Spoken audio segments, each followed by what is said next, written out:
چلیں جی ہمارا next paragraph.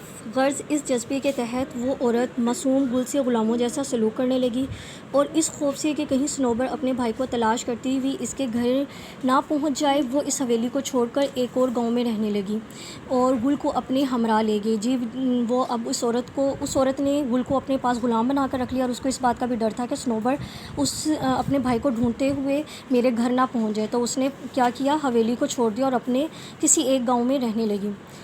گل صبح سے شام تک ان مشکل کاموں میں مشغول رہتا جو زہیرہ اس کے سپرد کرتی. اب زہیرہ نے جو کام گل کو دیے ہوئے تھے ان میں بالکل اس میں سارا دن مصروف رہتا. مشغول کا مطلب ہے مصروف رہتا. وہ کام بھی کرتا اور دن بھر زہیرہ کی بری بھلی باتیں بھی سنتا. اب زہیرہ کا دیا ہوا کام بھی وہ سارا دن کرتا اور اس کے علاوہ زہیرہ کے برے الفاظ اور بری نظریں بھی برداشت کرتا. ایسے موقعوں پر اسے صنوبر کی بہت یاد آتی کہ زہیرہ ان دونوں کو غلام بنا کر رکھنا چاہتی تھی. یعنی کہ گل کو اس بات کا احساس ہوتا کہ میری بہن صنوبر نے زہیرہ کو ٹھیک کہا تھا کہ تم مجھے غلام بنا کر رکھنا چاہتی ہو اور میرے بھائی کو بھی غلام بنا کر رکھنا چاہتی ہو. تو وہ یہ کہتا تھا کہ میری بہن بالکل ٹھیک کہتی تھی. گل کو زہیرہ کے ہاں رہتے ہوئے کئی برس گزر گئے. وہ کام تو کرتا رہا لیکن دل ہی دل میں آزاد ہونے کے عزم کو بھی پختہ کرتا رہا. اب گل اس کے گھر کام بھی کرتا تھا اور آزادی کی خواہش بھی اس کے اندر پل رہی تھی اور اس نے یہ اپنا ارادہ پکا بنایا ہوا تھا کہ میں نے ایک نہ ایک دن یہاں سے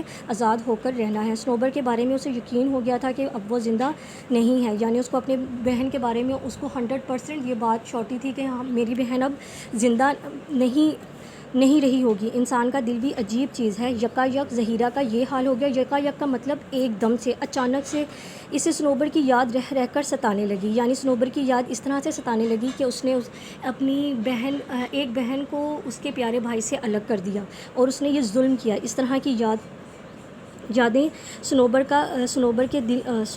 زہیرہ کے دل میں آنے لگیں. اب اس کا دل یہ سوچ کر بھر آتا کہ اس نے ایک معصوم بھائی کو اس کی پیاری بہن سے جدا کیا صرف انتقام کی آگ ٹھنڈی کرنے کے لیے. وہ اپنے گناہ کا کفارہ ادا کرنے کے لیے بے تاب تھی. گناہ کا کفارہ، جب ہم کوئی گناہ یا غلط کام کر بیٹھتے ہیں تو ہم اس کا معاوضہ ادا کرتے ہیں. اسی کفارے کا مطلب بھی یہی ہے. بے تاب کا مطلب ہے بے چین. وہ اپنا گناہ کا کفارہ ادا کرنے کے لیے بہت زیادہ بے تاب یعنی بے چین تھی. آخر ایک دن ایک تدبیر اس کے ذہن میں آئی.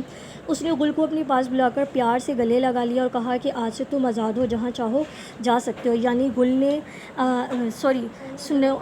زہیرہ نے گل کو اپنے پاس بلایا اور اس سے معافی مانگی. جو بھی اس نے گناہ کیے، جو بھی اس نے ان دو بہن بھائیوں پر ظلم کیا، اس کی معافی مانگی اور اسے کہا آج سے تم آزاد ہو، جب چاہو جہاں چاہو جا سکتے ہو. گل اتنے دن زہیرہ کے ہاں رہتے ہوئے وہاں کی ہر چیز سے مانوس ہو گیا تھا. مانوس کا مطلب ہے ہر چیز سے وہ جڑ چکا تھا، ہر چیز کی پہچان ہو چکی تھی اسے. آزادی کی زبردست خواہش کے باوجود بے ساختہ اس کی آنکھوں سے آنسو جاری ہو گئے.